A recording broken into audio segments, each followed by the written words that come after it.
The topic of this video is how to fix Google Veo 3 not working. Now, please keep in mind, not working is a very broad spectrum of problems. However, if you are getting the problem where you just can't get past the stupid get started screen, all you need to do is use the link in the description of this video. I believe it's the Portuguese version.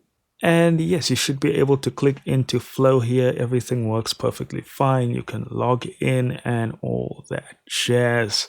As you can see here, if I go into Flow, I can actually get in here and click on Get Started and everything loads up. The credit for this is not mine at all. It goes to this Reddit user, Bean DJ.